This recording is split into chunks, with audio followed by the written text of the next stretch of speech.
रयत शिक्षण संस्थेच्या कर्मवीर विद्या प्रबोधिनी मार्फत दरवर्षी यावर्षी 37वे वर्ष आहे कर्मवीर भाऊराव पाटील महाविद्यालयीन वक्तृत्व स्पर्धा राज्यस्तरीय घेतल्या जातात. गेल्या 4 वर्षापासून या महाविद्यालयाला तो मान मिळाला. आधी या स्पर्धा सातारा ठिकाणी शिवाजी कॉलेज वायसी कॉलेजला व्हायच्या आणि कोरोना नंतर 1 वर्ष गॅप पडला. आदरणीय प्राचार्यांनी सांगितलं की ही मोठी परंपरा आहे, हे खंड पडायला नको, चालू ठेवू, वाटल्यास त्या स्पर्धा आम्ही आमच्याकडे घेऊ. त्या कोरोना काळामध्ये 1 वर्ष गॅप पडल्यानंतर आम्ही ऑनलाईन घ्यायचं ठरवलं, पण लॉकडाऊन उठून गेल्यानंतर त्या स्पर्धा जानेवारीऐवजी मार्चमध्ये आम्ही घेतल्या. 2 वर्ष या स्पर्धा मार्चमध्ये झाल्या आणि प्रतिवर्षाप्रमाणे यावर्षी ते रुटीन लागलं आणि जानेवारीमध्ये या स्पर्धा होत आहेत. या स्पर्धेचे निमित्ताने आपल्या रयत शिक्षण संस्थेच्या स्पर्धकांनी या स्पर्धेमध्ये यश मिळवावा या हेतूनं 2 वर्षापूर्वी आमच्या मीटिंगमध्ये कर्मवीर विद्या प्रबोधिनी तत्कालीन डायरेक्टर यांनी ठरवलं की रयत शिक्षण संस्थेच्या समन्वयकाची एक कार्यशाळा घ्यावी. या कार्यशाळेच्या निमित्तानं इथे उपस्थित असलेले आजचे प्रमुख उद्घाटक महाविद्यालयाचे प्राचार्य आदरणीय राजमाने सर, उपप्राचार्य S.A. पाटील सर, आजचे प्रमुख वक्ते आपल्यासाठी लांबून आलेले श्री डॉक्टर प्रकाश कुकळे सर आणि या कर्मवीर विद्या प्रबोधिनीच्या स्पर्धेचे प्रमुख आणि आजचे वक्ते मार्गदर्शक डॉक्टर देवानंद सोनटक्के सर, माझे सहकारी मित्र डॉक्टर बाबासाहेब नाईक, गौतम बनसोडे सर, आनंद निकम सर, दिनेश माळी सर, मराठी विभागाचे BCA BCom IT सर्व प्राध्यापक प्राध्यापिका विद्यार्थी बंधू भगिनींनो, हेतू हा आहे की ही स्पर्धा जी आहे ही महाराष्ट्रातल्या वक्तृत्व स्पर्धेची जननी आणि पंढरी म्हणून ओळखली जाते. खूप मोठा इतिहास आहे. आज आम्ही महाराष्ट्र राज्याच्या वक्तृत्व स्पर्धेच्या ज्या संघटक आहेत, आयोजक आहेत, त्यांचे एक व्हॉट्सअप ग्रुप 2-3 आहे. त्याच्यामध्ये आम्ही बघितलं सर, रोज 3-4 वेगवेगळ्या कॉलेजचे तिथं ब्रोशर आलेले असतात आणि इतका सगळा पूर आल्याने झालेला. स्पर्धकांना असा प्रश्न आहे की कोणत्या स्पर्धेमध्ये सहभागी व्हायचं. आपली ही स्पर्धा त्याच्यापेक्षा अनोखी आणि वेगळी आहे. वेगवेगळ्या 5 क्षेत्रावरती आम्ही विषय देतो आणि तयारीचं भाषण करून या म्हणून सांगतो. ही परंपरा आहे आपली, एकमेव स्पर्धा महाराष्ट्रात. त्याच्यामध्ये जे टॉपर येतात त्यातले 30 ते 35 विद्यार्थी आम्ही निवडतो आणि त्यांना ऑन दी स्पॉट उत्स्फूर्त भाषण करण्यासाठी इथे विषय निवडायला संधी दिली जाते. उत्स्फूर्त भाषण म्हणून त्याला तयारी करण्यासाठी फक्त 5 मिनिटं दिली जातात. याच रूम मध्ये त्यानं जायचं, चिठ्ठी 2 येतात, कोणत्याही विषयावर मी तयारी करणार, 5 मिनिटात तयारी करायची. एक चिठ्ठी इथं बघूनच बघितल्यावर एक नको ते ठेवायची, पाहिजे ती घ्यायची, 5 मिनिटात तयारी करून यायची आणि 5 मिनिटं त्याच्यावर बोलायचं. हा स्पर्धेचा 2रा राऊंड होता. नेमकं आमच्या असं लक्षात आलं 2 वर्षामध्ये की या राऊंड मध्ये आमच्या रयत शिक्षण संस्थेचे विद्यार्थी थोडे कमी पडतात काय, आपली तयारी काही कमी होते का. आता आम्ही आर्ट्स, कॉमर्स, सायन्स, वोकेशनल सगळे आमच्याकडे स्ट्रीम आहेत, परंतु आमच्या या स्पर्धेमध्ये भाग घेणारे जास्त विद्यार्थी BCom IT स्टार वक्ते आणि सायन्स फॅकल्टीचे आहेत. मला अभिमान वाटतो BCom IT विद्यार्थ्यांचा आणि सायन्स. आता आम्ही बक्षीस यावर्षी पहिल्या 15 मध्ये आम्ही असू असं खात्री आम्हाला दरवर्षी वाटते, कारण ती विद्यार्थिनी आमच्याकडे आहे. कारण कोण याच्यामध्ये आपलं कौशल्य आजमावेल सांगता येत नाही. तर असं ठरलं की रयत शिक्षण संस्थेत वक्तृत्व स्पर्धेची तयारी कशी करावी, काय करायला पाहिजे, त्या प्रत्येक महाविद्यालयाचा एक समन्वयक, एक हेड असतो त्याचा प्रमुख, त्यांना आपण या ठिकाणी एक कार्यशाळा घ्यावी अशी संकल्पना कर्मवीर विद्या प्रबोधिनीने मांडली आणि गेल्या 2 वर्षामध्ये, गेल्या वर्षी आणि या वर्षी आम्ही ती कार्यशाळा या ठिकाणी घेतलेली. गेल्या वर्षी डॉक्टर जुबेर मोमीन सर आले होते. त्यांनी वक्तृत्व स्पर्धेची कशी तयारी करावी, काय करायला पाहिजे याचं मार्गदर्शन केलं. यावर्षी आपल्या इथं शिराळ्याहून डॉक्टर प्रकाश डुकळे सर आलेले आहेत. ते आपल्याला मार्गदर्शन करतील. आणि नेमकी या स्पर्धेसाठी खास रयतचे म्हणून काय तयारी करायची डॉक्टर देवानंद सोनटक्के सर सांगतील. त्यांचा आम्ही स्वतंत्र परिचय करून देणार आहे. महाविद्यालयाचे प्राचार्य राजमाने सर यांनी स्वतः ही स्पर्धा इथं आणली साताऱ्याहून आणि खंबीरपणे आम्ही ही 4 वर्षीय स्पर्धा चालवतोय. त्याचा एक पार्ट म्हणून हा आहे. या कार्यशाळेमधून, या मार्गदर्शनामधून रयत शिक्षण संस्थेच्या समन्वयकांनी आपल्या आपल्या शाखेचे स्पर्धक तयारीनिशी या स्पर्धेमध्ये उतरावे. खरं आमची स्पर्धा, आमचेच विद्यार्थी काहीतरी वशील लावून आमचे नंबर काढू शकते, पण ते आजपर्यंत कधी झालेलं नाही. कोणी डोक्यात सुद्धा घ्यायचं नाही. कारण आमचंच एक वेळ इथं नंबर आला नाही, पण गेले 2-3 वर्ष आम्ही सलग त्याच्यामध्ये आहे. कारण ते स्पर्धक तसे होते. एक MSc ची मुलगी होती, एक BCom IT ची होती. 2 वेळेला आम्ही नंबर घेतला, एक वेळ आलाच नाही. काय हरकत नाही, आम्ही तयारी चांगली करू, तसं यश मिळायला नाही. समन्वयकांना याविषयी मार्गदर्शन व्हावं या निमित्ताने ही कार्यशाळा आपण आयोजित केलेली आहे. या कार्यशाळेमध्ये आपण सर्वांचं, महाविद्यालयाचे प्राचार्याचे 2 वक्ते, या सर्वांचं मनापासून स्वागत करतो आणि आपली रजा घेतो. धन्यवाद. थँक्यू. धन्यवाद सर. यानंतर स्वागत समारंभ संपन्न होत आहे. महाविद्यालयाचे आदरणीय प्राचार्य डॉक्टर मोहन राजमाने साहेब यांना विनंती करते की आपण या समन्वयकांच्या कार्यशाळेसाठी उपस्थित असणारे प्रमुख पाहुणे प्राध्यापक डॉक्टर प्रकाश डुकळे सर, देशभक्त आनंदराव बळवंतराव नाईक महाविद्यालय चिखली यांचे स्वागत बुके आणि ग्रंथ देऊन करावे. यानंतर आपले दुसरे प्रमुख पाहुणे स्पर्धेचे प्रमुख प्राध्यापक डॉक्टर देवानंद सोनटक्के सर, प्राध्यापक DP भोसले कॉलेज कोरेगाव यांचेही स्वागत बुके आणि ग्रंथ देऊन करावे विनंती.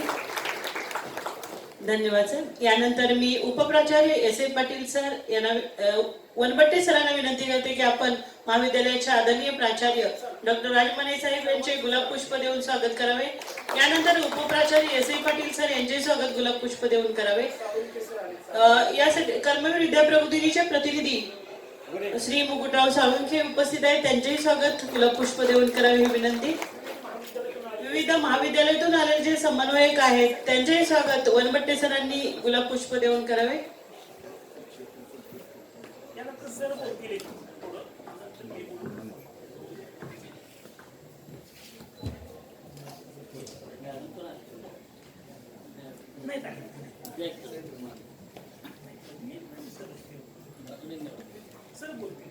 धन्यवाद. यानंतर आजच्या या समन्वयकांच्या कार्यशाळेसाठी उपस्थित असलेले प्रमुख वक्ते माननीय डॉक्टर प्रकाश डुकळे सर यांना विनंती की आपण सर्वांना मार्गदर्शन करावे.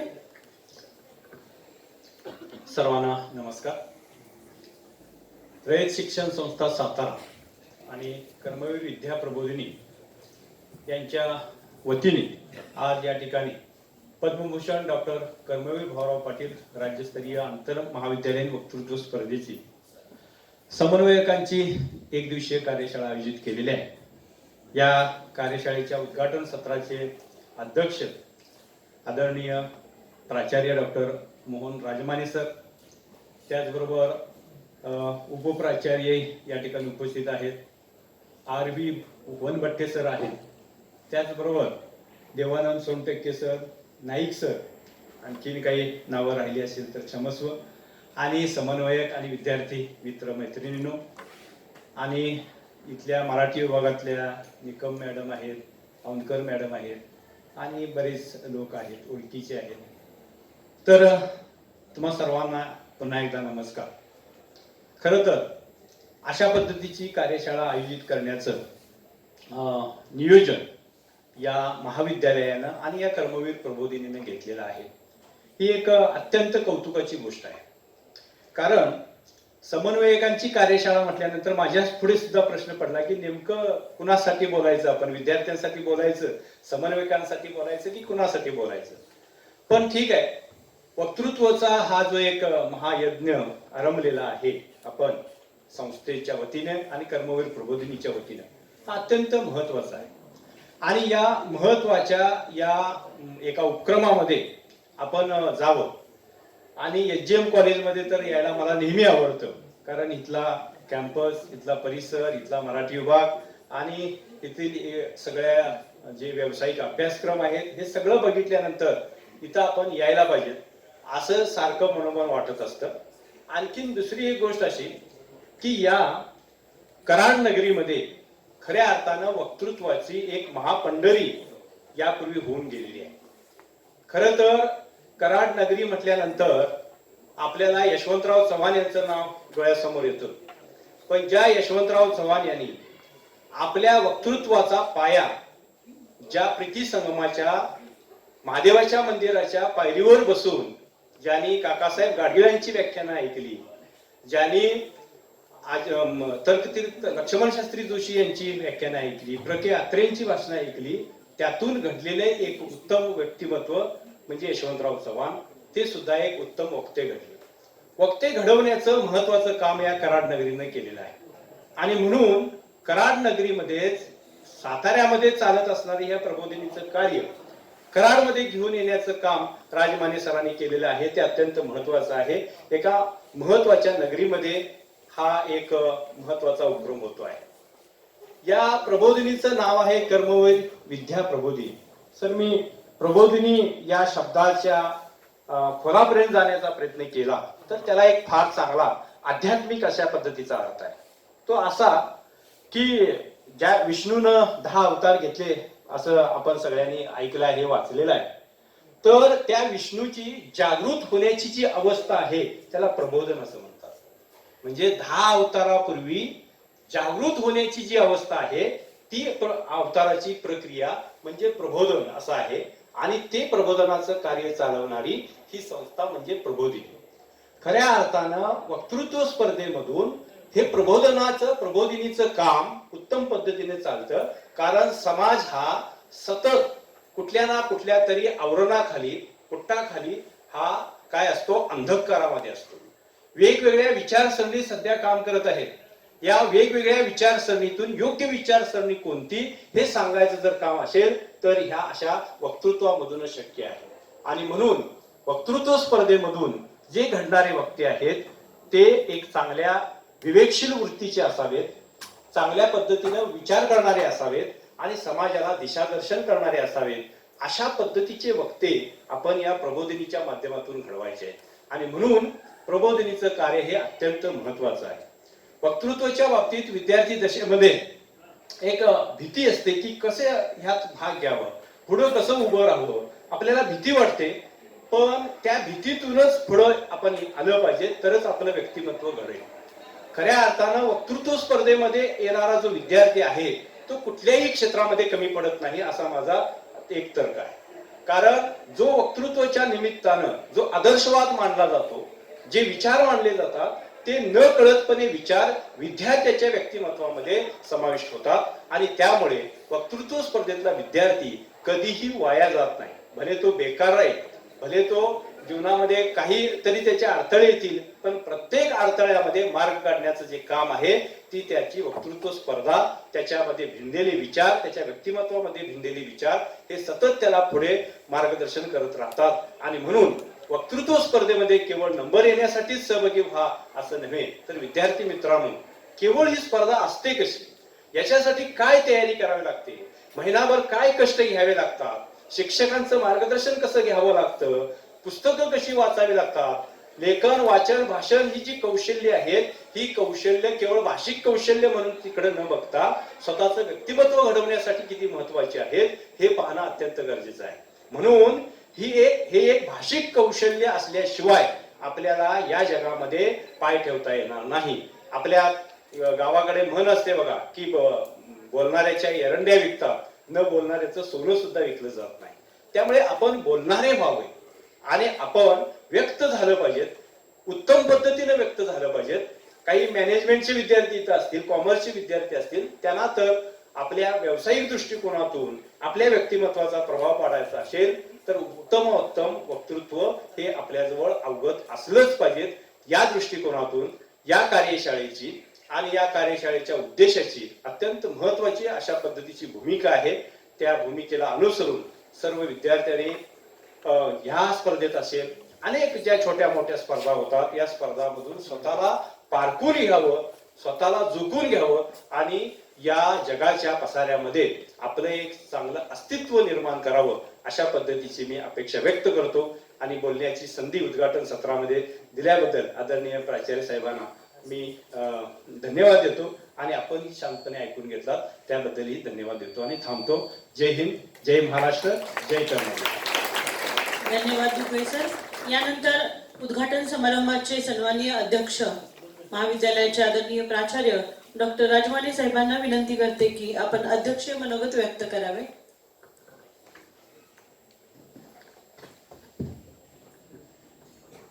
रयत शिक्षण संस्थेच्या कर्मवीर विद्या प्रबोधिनीच्या अंतर्गत दरवर्षी आपल्या संस्थेचे संस्थापक पद्मभूषण डॉक्टर कर्मवीर भाऊराव पाटील राज्यस्तरीय महाविद्यालयीन वक्तृत्व स्पर्धा आपण संपन्न करतो. त्याची तयारी करण्याच्या दृष्टिकोनातून आज समन्वयकांची कार्यशाळा घेतलेली आहे आणि या कार्यशाळेसाठी खास मार्गदर्शक म्हणून उपस्थित असलेले देशभक्त आनंदराव नाईक महाविद्यालय शिराळा येथील प्राध्यापक माझे मित्र डॉक्टर प्रकाश दुकळे सर, खास साताराहून आलेले रयत शिक्षण संस्थेचे प्रतिनिधी माझे मित्र प्राध्यापक डॉक्टर देवानंद सोनटक्के सर, महाविद्यालयाचे उपप्राचार्य S A Patil sir, doctor Banbatte sir, doctor Naik sir, संस्था प्रतिनिधी श्रीयुत साळुंके सर आणि विविध महाविद्यालयामधून आलेले माझे सहकारी प्राध्यापक समन्वयक बंधू भगिनी आणि विद्यार्थी मित्र. बनबट्टे सरांनी सांगितलं की 36 वर्षापासून कर्मवीर अण्णांच्या नावे आपण वक्तृत्व स्पर्धा चालवितो. खूप मोठा प्रतिसाद या स्पर्धांना मिळतोय. फक्त रयत शिक्षण संस्थेतीलच विद्यार्थी नव्हे, एक 4-5 जिल्ह्यातीलच नव्हे, तर संपूर्ण महाराष्ट्रामधून मी अनेक वेळेला पाहिलेलं आहे की औरंगाबाद असेल, लातूर असेल, नांदेड असेल, नागपूर या जिल्ह्यामधून देखील विद्यार्थी या स्पर्धेमध्ये सहभागी होतातच नाही तर बक्षीस घेऊन जातात आणि पुढे मग नंतर अतिशय चांगले नामांकित असे वक्ते, फरडे वक्ते आपण म्हणतो, ते देखील निर्माण झालेले आहेत. आणि म्हणून मग या अशा स्पर्धा सातारमध्ये दरवर्षी होत होत्या. कोरोनाच्या कालावधीमध्ये मी संस्थेला विनंती केली की दरवर्षी 30-31 वर्षे सलग सातारा या ठिकाणी आपण त्या स्पर्धा घेता. आमच्या कराडच्या विद्यार्थ्यांना, कराडच्या श्रोत्यांना देखील, कराडच्या आम्हा प्राध्यापकांना देखील त्यांचे भाषणं ऐकायचे आहेत, त्यांचे विचार ऐकायचे आहेत आणि म्हणून त्या स्पर्धा सातारमधून कराडला आणल्या. गेली 4 वर्षे त्या स्पर्धा आपल्या महाविद्यालयामध्ये मोठ्या उत्साहामध्ये संपन्न होत आहेत. या वर्षींच्या या स्पर्धा 23 आणि 24 जानेवारी या रोजी होणार आहेत. 23-24 जानेवारी 2 दिवस याच सभागृहामध्ये या स्पर्धा होतील. परंतु त्या स्पर्धेमध्ये भाग घेण्यापूर्वी आपण जे विद्यार्थी पाठवतो महाविद्यालयामधून ते विद्यार्थी तयार करून घ्यावे लागतात. विद्यार्थी हुशार असतात का असतात, कष्ट करतात का करतात, चांगली भूमिका मांडतात. परंतु जर त्याला थोडंस आपण पॉलिश केलं, स्पर्धेला जाण्यापूर्वी जर काही प्राध्यापकांनी त्यांना विषय दिले, काही प्राध्यापकांनी त्यांना काही पुस्तकं सांगितली किंवा त्यांची तयारी करून घेतली, तर निश्चितपणे त्यांचं प्रेझेंटेशन मेन स्पर्धेमध्ये जे होईल अधिक इफेक्टिव्ह होईल. या दृष्टिकोनातून महाविद्यालयातील समन्वयकांची कार्यशाळा या ठिकाणी घेतलेली आहे. त्याचं उद्घाटनाचा हा कार्यक्रम आहे. यानंतर दुकळे सर विस्तृतपणे विषय मांडतील, सोनटक्के सर विषय मांडतील आणि कशा पद्धतीने आपण विद्यार्थ्यांची तयारी करून घ्यायची याबद्दल उचित असं मार्गदर्शन देखील ते करणार आहेत. मी मोठं भाषण करणार नाही, पण एकच सांगेन की आता दुकळे सरांनी सांगितलं की आपल्याला बोलता आलं पाहिजे. आपण बऱ्याच वेळेला पाहतो की आपल्याकडं ज्ञान असतं, आपण हुशार असतो, विद्यापीठाच्या परीक्षेमध्ये आपल्याला चांगले मार्क मिळतात, बोर्डाच्या परीक्षेमध्ये आपण 80-90+ मार्क मिळवतो, परंतु क्वेश्चन आन्सर होतात, डायलॉग होतो, त्यामध्ये आपण कमी पडतोय, बोलत नाही. याचं कारण की आपण ग्रामीण भागातले विद्यार्थी आहोत. इथं आता शिकणारे जे विद्यार्थी आहेत, तुम्ही लोक फार तर कुठून असणार आहे, कराड तालुका, पाटण तालुका आणि कडेगाव तालुका, हे 3-4 तालुक्यातील ग्रामीण भागातील मुलं आहेत. तुम्ही शेतकऱ्याची मुलं आहेत. सराउंडिंग आपलं थोडंसं ग्रामीण कल्चरमध्ये, आपण थोडंसं सिनियर लोकांना आई वडील चुलते आजी आजोबा यांना रिस्पेक्ट देतो, त्यांच्यापुढे आपलं मत मांडत नाही, बोलत नाही. घरामध्ये देखील आपण सिनियर माणसांच्या पुढे बोलत नाही, शिक्षकांच्या पुढे पण बोलत नाही. म्हणजे आपण व्यक्त होत नाही. आपल्याला कळतं की आता मी बोलतोय, समजा राजमाने सर बोलताय, थोडं चुकीचं आहे, परंतु त्यांचा रिस्पेक्ट ठेवून मग आपण बोलत नाही, मग ते मनातच राहतं. असं करून चालणार नाही. पण थोडस पुणे मुंबई मधली मुलं बघा, आपण जेव्हा सहलीला जातो किंवा पाहुण्यापैकडे जातो किंवा काही निमित्तानं तुम्ही बाहेर जाल, तेव्हा पुण्या मुंबईतली मधली मुलं आपल्यापेक्षा बुद्धिमत्तेला थोडी कमी आहेत असं माझं मत झालेलं आहे. ते बेसिक वाचत नाही, परंतु इतर गोष्टी मॅनर्स, एटिकेट्स, हाय हॅलो म्हणण्यात बोलण्यात थोडं पटायत असतात. आणि म्हणून इंटरव्ह्यूला गेल्यानंतर ती मुलं इंटरव्ह्यूला येणार, तुम्ही मल्टीनॅशनल कंपनीमध्ये मुलाखतीला जाणार काय? तुमच्यासाठी ग्रामीण भागात कंपनी आहेत, आपल्याला मल्टीनॅशनल कंपनीमध्ये मोठ्या मोठ्या कंपनीमध्ये आपण इंटरव्ह्यू जातो. पुण्या मुंबई मधली मुलं देखील तिथे इंटरव्ह्यू येतात, आपण जातो. मार्कलिस्ट वगैरे चेक केलं तर तुमचे मार्क अधिक असतात, पहिल्यांदा चेक करतात. पण इंटरव्ह्यूला जेव्हा जातो आपण तर ती कमिटी अशी बसलेली असते 3 लोकांची 5 लोकांची. इंटरव्ह्यू मध्ये ते प्रश्न विचारतात, त्यावेळेला आपण गडबडून जातो. इंग्रजीमध्ये आपल्याला बोलता येत नाही, हिंदीमध्ये बोलता येत नाही, मराठी देखील असं लिखित बोलता येत नाही, सांगता येत नाही, रिप्रेझेंट करता येत नाही. तिथं आपण कमी पडतो आणि मग चांगले जॉब आपल्याला मिळत नाही. आणि ते पुणे मुंबईची मुलं मार्क्स कमी असतात, परंतु त्यांना मॅनर्स, एटिकेट, धाडसानं बोलणं, पुढे जाणं, hi hello good morning good evening काही येत नसेल तर काय सॉरी म्हणून पुढे निघून जातात ते, आणि ते पोस्ट पटकवतात. आणि म्हणून मला असं वाटतं की आपण ग्रामीण भागातील मुलं, ग्रामीण आहोत जरूर, शेतकऱ्याची मुलं आहे, फर्स्ट जनरेशन लर्नर आहे, आईला लिहिता येत नाही तुमच्या, हे मला माहिती आहे. वडील कुटुंब असं तरी काहीतरी लिहित असतील थोडं, पण आपण आता ते विसरून जायचं. आपणाला या इतर मुलांच्याशी फाईट करायची असेल तर आपणाला बदलावं लागणार आहे. आणि म्हणून महाविद्यालयामध्ये तुम्हाला मी शिक्षण देतोच, अकॅडमिक शिकवतो, पण ओव्हरऑल पर्सनॅलिटी तुमची डेव्हलप व्हावी या दृष्टिकोनातून काही नवीन नवीन आम्ही उपक्रम हाती घेतो, त्यामध्ये आपण इन्व्हॉल्व्ह झालं पाहिजे. मग महाविद्यालयामध्ये मी शिकवताना माझ्या प्राध्यापकांना सतत सांगत असतो, 50 मिनिटांचं लेक्चर डिलिव्हर करण्यापेक्षा आता कागद घ्यायचं आणि 50 मिनिटं शिकवत बसायचं, कशासाठी तसं करता? त्याच्यापेक्षा 10-20 मिनिटं तुम्ही शिकवा, मुलांना बोलतं करा, मुलांच्यात ग्रुप डिस्कशन करा, मुलांनी प्रश्न विचारू दे, त्या प्रश्नाची उत्तर आपण देऊया. आणि म्हणून मी अलीकडे स्मार्ट बोर्डची कल्पना मांडतोय की चालतं बोलतं क्लासरूम असला पाहिजे, वन वे नाही. इथं काय आपण काय बॉस आहे का? तिथं मुलांनी नुसतं ऐकत बसायचं 40 मिनिटं, आम्ही बड बड बड करत जायचं, निघून जायचं वर्ग, असं नाही चालणार. आणि म्हणून मी तुम्हाला आणखी विनंती करतो, वर्गामध्ये सुद्धा तुम्ही तुमच्या प्राध्यापकांना प्रश्न विचारले पाहिजे. समजलं नाही तर सॉरी सर मला हे समजलं नाही, मला हे समजावून सांगा. अशा पद्धतीनं बोलतं व्हा, महत्वाचं म्हणजे बोललं पाहिजे. आणि त्यासाठी मग ग्रुप डिस्कशन असतील, सेमिनार्स असतील, वर्कशॉप्स असतील, यामध्ये मुलांना जास्तीत जास्त इन्व्हॉल्व करून घेण्याचा आम्ही प्रयत्न करतो. वक्तृत्व स्पर्धा हा त्यातलाच एक घटक आहे. रयत शिक्षण संस्थेची कर्मवीर विद्या प्रबोधिनी खूप मोठं काम करते. आरटीएच्या परीक्षा असतील, एमटीएच्या परीक्षा, विविध स्कॉलरशिपच्या परीक्षा असतील, विद्यार्थ्यांची गुणवत्ता वाढीसाठी असेल, विविध उपक्रम राबवते, त्यातला हा वक्तृत्व स्पर्धा हा एक घटक आहे. आणि म्हणून मग वक्तृत्वानी सरांनी सांगितलं की बोलणाऱ्याचं काय विकतं, न बोलणाऱ्याचं काय विकत नाही, हे तुम्ही ऐकलं, सरांनी सांगितलं. हे असेच जगात चाललेलं आहे. चलती कुणाचे? बोलणाऱ्याचे.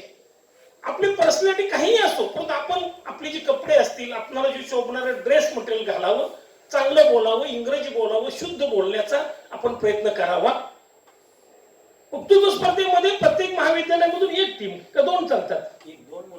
2 मुलांची एकच टीम. प्रत्येक महाविद्यालयानं एकच टीम पाठवायची. आता आपल्या महाविद्यालयामध्ये 12,000 विद्यार्थी आहेत, 12,000 विद्यार्थी. त्या 12,000 विद्यार्थ्यातून वनपट्टेसर नाईक सर 1 टीम निवडणार. 1 टीम म्हणजे 2च विद्यार्थी, 1 टीम 2 स्टुडंट निवडणार आणि ते 2 विद्यार्थी आपल्या कॉलेजचं रिप्रेझेंटेशन त्या स्पर्धेमध्ये करणार. तर ती तयारी चांगली करावी. आणि हे जर करायचं असेल, वक्तृत्व जर करायचं तर त्यासाठी वाचन पाहिजे. प्रचंड तुम्ही वाचन करा. मी तरी म्हणेन की आता कॉमर्सचे विद्यार्थी आहात, MBA चे विद्यार्थी आहात, तुमचं प्रचंड वाचन असलं पाहिजे.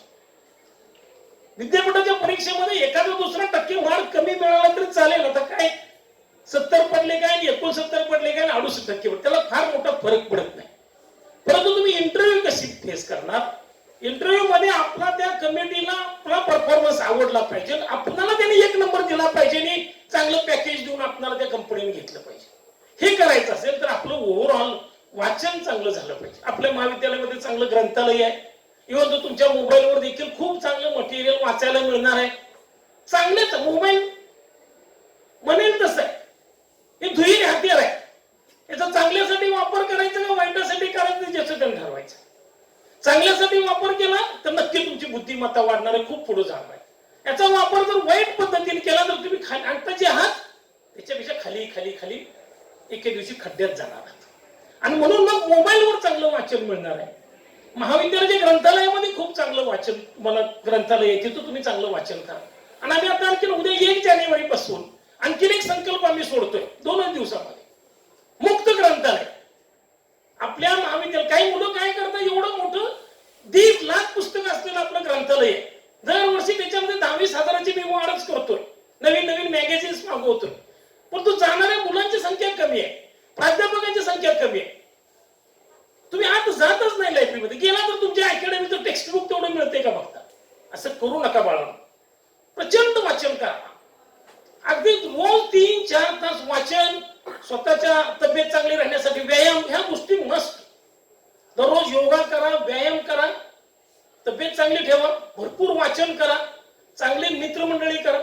आणि त्यासाठी आपण 1 तारखेला उद्या 1 जानेवारीला मुक्त ग्रंथालय, ओपन लायब्ररी, त्या ठिकाणी सगळी पुस्तकं असणार आहे. 24 तास ती लायब्ररी उघडी असणार आहे. म्हणजे तुम्हाला मी लायब्ररी पर्यंत या असं म्हणणार नाही. येता येता गेट मधून आत आला की उजव्या बाजूला तिथे ते ग्रंथालय असणार आहे. त्याला कुलूप लावणार नाही, कपाटाला कुलूप लावणार नाही. तिथं हजारो पुस्तकं तिथे मी ठेवणार, हजारो पुस्तकं तिथे आहे. तुम्ही यायचं, बसायचं, पाहिजे ते पुस्तक हाताने घ्यायचं, वाचायचं, काय लिहून घ्यायचं लिहून घ्या, काय फोटो काढा, पुन्हा आहे तिथं ठेवा, निघून जावा. 24 तास. आणि तुम्हासाठी फक्त नाही, ओपन टू ऑल. रस्त्याला जाणं येणारा एखादा सिनियर सिटीजन असेल, तुमची आई वडील, एखादा कामगार, कोणी पण असू दे, तिथं येऊन त्याचं वाचन करा आणि आपली बुद्धिमत्ता प्रगल्भ करा. त्याचा उपयोग समाजासाठी व्हावा. मला आता असं वाटायला की 1.5 लाख पुस्तकं लायब्ररीमध्ये, पण ते बंद लायब्ररीच्या एका इमारतीत आहेत. फक्त इमारतीतच नाही तर पुन्हा आणखी ते कपाटात घातले. कपाटात पर्यंत तुम्हाला जाता पण येत नाही, लायब्ररी तिथं सोडत नाहीत बऱ्याच वेळेला. आणि म्हणून मी म्हटलं की बाहेरच आपण ग्रंथालयच बाहेर आणूया. ग्रंथालय बाहेर तिथं पण न जाता तुम्हाला 5 मिनिटं 10 मिनिटं जरी वेळ असेल, पिरियड ऑफ आहे, तुमची मैत्रीण मागणं यायला लागलेली आहे, ती येते तोपर्यंत वर्गात उचलत बघूया, पेपर वाचूया, काहीतरी चांगलं मॅगझिन वाचूया. यासाठी मुक्त ग्रंथालय आम्ही सुरू करतोय, त्याचा लाभ घ्या. तुमच्या घरामध्ये जर काही पुस्तकं असतील 10-20 तुम्ही वापरून राहिलेली, ती मला आणून द्या मोफत, ती मी त्याचा स्वीकार करतो, तुम्हाला पत्र देतो. अशा पद्धतीने मुक्त ग्रंथालय करतोय, त्याचा उपयोग करून घ्या. आणि वाचन चांगलं झालं तर मग तुम्ही समाजामध्ये नक्की तुम्ही ताट म्हणून उभं राहा. वाचन झालं तर आपल्याला बोलता येईल. वाचनच जर नसेल एखाद्या विषयावर तर आपण काय बोलणार, गप्पच बसणार. पुढच्या माणसाने किती जरी खोटं सांगितलं, शिक्षकाने किती खोटं शिकवलं, शिक्षकाने चुकीचं शिकवलं, शिक्षकाने सिलेबसच्या बाहेरचं शिकवलं तरी आपण हो सर तुम्ही बरोबर बोलताय, बरोबर असंच म्हणतो.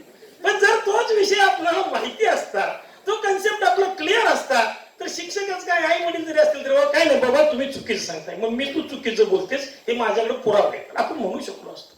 आणि म्हणून चांगलं वाचन करा, वाचाल तरच वाचाल या संकल्पनेतनं वक्तृत्व स्पर्धा आहे. वक्तृत्व स्पर्धेची तयारी आमचे विविध महाविद्यालयातून प्राध्यापक आलेत, त्यांच्यासाठी कार्यशाळा होईल, तयारी चांगली करून बक्षिसं मिळवा. अतिशय चांगले विषय या स्पर्धेसाठी ठेवलेत. करवीरांची विचारसरणी, भारतीय संविधानाचा अमृत सोहळा, तंत्रज्ञानाच्या आग्रातर हरवली जीवन मूल्ये, रतन टाटा, तू स्वयंप्रकाशित हो, नाती फार सुंदर, असे चांगले विषय या स्पर्धेसाठी निवडलेले आहेत. या विषयावरती आपण आणि चांगले वक्ते वाचन जर झालं ना तर निश्चितपणे तुम्ही म्हणाल की आम्ही कॉमर्सचे विद्यार्थी, तुम्ही आम्हाला काय सांगताय, कॉमर्सचाच काही सायन्सचा विद्यार्थी, इंजिनिअरिंगचा विद्यार्थी सुद्धा मनात आणलं तर अतिशय चांगलं बोलू शकतो. मी मोठं भाषण करत नाही, मी एकच सांगेन, मी सायन्सचा विद्यार्थी आहे, प्राध्यापक आहे, केमिस्ट्रीचा प्राध्यापक. तुम्हाला सर्वांना ऐकून तरी नितीन बालुगडे पाटील माहित असतील बऱ्याच लोकांना, वक्ते म्हणून आहे का नितीन बालुगडे पाटील? मी सायन्स कॉलेज सातारला विद्यार्थी होतो, आपलं प्राध्यापक होतो, त्यावेळी नितीन FY BSc चा विद्यार्थी आहे. FY BSc चा विद्यार्थी तुमच्यासारखाच. आम्ही NSS कॅम्पला घेऊन गेलो, बोलायला सुद्धा तयार नाही स्टेजवर जाऊन. आम्हाला NSS साठी कुणीतरी प्रास्ताविक करावं, कुणीतरी आभार मानावे, कुणीतरी ओळख करून द्यावी, अशासाठी काही स्वयंसेवक लागतात. आम्ही तयार करतो मुलांना, तू आभार मान, तू स्वागत कर, तू प्रास्ताविक कर. मुलं तुम्ही तयार होत नाही. तशा पद्धतीने तो तयार सुद्धा होत नव्हता. त्याला आम्हीच पुढे घालून तू कुठल्या तरी कार्यक्रमात प्रस्तावित कर, लिहून कागदावर 4 वाक्य बोलायला लागला. एफवायला तसंच झालं, बीएससीला, एसवायला तसंच, टीवाय फिजिक्स झालेला विद्यार्थी, एमएससी नंतर झाला, प्राध्यापक झाला रहिमतपूरला. आणि त्यानं ठरवलं की आपण प्राध्यापक आहोत, सायन्सचे प्राध्यापक आहोत, फिजिक्सचे प्राध्यापक आहोत, पण जर वाचन करूया. छत्रपती शिवाजी महाराज असतील, छत्रपती संभाजी महाराज असतील, त्यांनी वाचन प्रचंड केलं, कुळून पेले शिवाजी महाराजांना, संभाजी महाराजांना, इतर गोष्टीवरती वाचन केलं. आणि नंतर त्यांनी प्राध्यापकांची 5-10 वर्ष नोकरी केली, नोकरी सोडून दिली. आता ते शिवाजी महाराजांवर, संभाजी महाराज व्याख्यानासाठी संपूर्ण महाराष्ट्रभर त्यांना बोलवलं जातं. इंद्रजित देशमुख साहेब, ते आणि मित्र, वर्गमित्र, एका बेंचवर आम्ही दोघं बसायचो. एकदम सर्वसामान्य आपल्यासारखा विद्यार्थी, ग्रामीण भागातला, माहुली, खानापूर, विटा इथला. पण त्यांनी ठरवलं नोकरी करत करत शिक्षण, एमएससी ऍग्री झाले, वाचन करायला लागले. वाचन केल्यानंतर वक्ते म्हणून आज संपूर्ण महाराष्ट्रामध्ये नाही तर बाहेरच्या देशामध्ये देखील त्याची मागणी, व्याख्यानं होत आहे. अशा वक्तृत्वातून सुद्धा तुम्ही तुमचं करिअर करू शकता. मला एक सांगायचं, तर कुठलं क्षेत्र असं नाही की तुमचं करिअर नाही. खेळामध्ये तुम्ही काम केलं, चांगलं खेळत, त्यामध्ये करिअर करता येते. साहित्यामध्ये करिअर करता येते. विज्ञानात काम केलं, विज्ञानात तुम्ही करिअर करू शकता. मॅनेजमेंटमध्ये तुम्ही विद्यार्थी असाल, बीबीए, एमबीएचे किंवा बीसीएचे, त्याच्यामध्ये तुम्ही ठरवलं तर तिथे करू. तसं वक्तृत्वामध्ये देखील करिअर केलेले लोक आहेत. आपले शिवाजीराव भोसले फलटणचे प्राध्यापक होते, प्रचंड त्यांनी वाचन केलं. त्या वाचनाच्या याच्यावरती ते प्राध्यापक झाले, प्राचार्य झाले, नंतर त्या त्यांच्या वक्तृत्व शैलीवरती ते औरंगाबाद विद्यापीठाचे कुलगुरू झाले. अशा पद्धतीने काहीही मिळवता येते आपल्याला, पण त्या क्षेत्रामध्ये आपण टॉपला जायचं. ही खुणगाठ तुम्ही विद्यार्थ्यांनी मनाशी बांधावी. मी मोठं भाषण करणार नाही, पण मी एकच वाक्यात सांगेन, तुम्ही प्रचंड वाचन करा, विचाराची प्रगल्भता वाढवा, तुमचं ओव्हरऑल डेव्हलपमेंट झाली पाहिजे. निश्चित झाली तर तुम्हाला जगामध्ये कुणीही अडवू शकत नाही, तुम्हाला कधीच काही कमी पडणार नाही. तुम्ही जे स्वप्न उराशी बाळगले ते निश्चितपणे तुम्ही पूर्ण करू शकता. एवढंच या निमित्तानं सांगतो. त्या वक्तृत्व स्पर्धेच्या कार्यशाळेचं उद्घाटन झालं असं मी या ठिकाणी जाहीर करतो. विविध महाविद्यालयातून आलेले माझे काही सहकारी प्राध्यापक असतील, कोपरगाववरून काही आलेत, नगर जिल्ह्यातून आलेत, मुंबईवरून काही लोक आलेत, त्या सर्वांचं मी या ठिकाणी मनपूर्वक स्वागत करतो आणि धन्यवाद साहेब. यानंतर प्राध्यापक डॉक्टर बाबासाहेब नाईक सर यांना विनंती करते की आपण या उद्घाटन समारंभानिमित्त आभार व्यक्त करावेत. रयत शिक्षण संस्थेच्या कर्मवीर विद्या प्रबोधिनीमार्फत समन्वयकांची एकदिवसीय कार्यशाळा या ठिकाणी संपन्न होत आहे. या कार्यशाळेचे उद्घाटन आमच्या महाविद्यालयाचे सन्माननीय प्राचार्य डॉक्टर मोहन राजमाने साहेब यांच्या शुभहस्ते झालेलं आहे आणि त्यांनी आम्हाला बहुमोल अशा प्रकारचं मार्गदर्शन केलेलं आहे. त्याबद्दल त्यांचं मनपूर्वक आभार. यानंतर या कार्यक्रमासाठी प्रमुख वक्ते म्हणून खास चिखलीहून आलेले आमचे मित्र प्राध्यापक डॉक्टर प्रकाश तुकडे सर हेही या ठिकाणी उपस्थित राहिले आणि त्यांनीही आम्हाला मार्गदर्शन केलं. त्याबद्दल त्यांचंही मनपूर्वक आभार. त्याच पद्धतीनं या कार्यक्रमामध्ये विषय तज्ञ म्हणून प्राध्यापक डॉक्टर देवानंद सोनटक्के सर हेही या ठिकाणी उपस्थित राहिलेले आहेत. त्यांचंही मनपूर्वक आभार. आमच्या महाविद्यालयाचे उपप्राचार्य प्राध्यापक एस ए पाटील सर, या कमिटीचे समन्वयक डॉक्टर रामचंद्र मनवट्टी सर, महाविद्यालयातील सर्व प्राध्यापक आणि विद्यार्थी मित्र हो, वेगवेगळ्या महाविद्यालयातून आलेले समन्वयक, या सर्वांचाच आभार मानतो आणि उद्घाटन सोहळ्याचा हा कार्यक्रम संपला असं या ठिकाणी जाहीर करतो.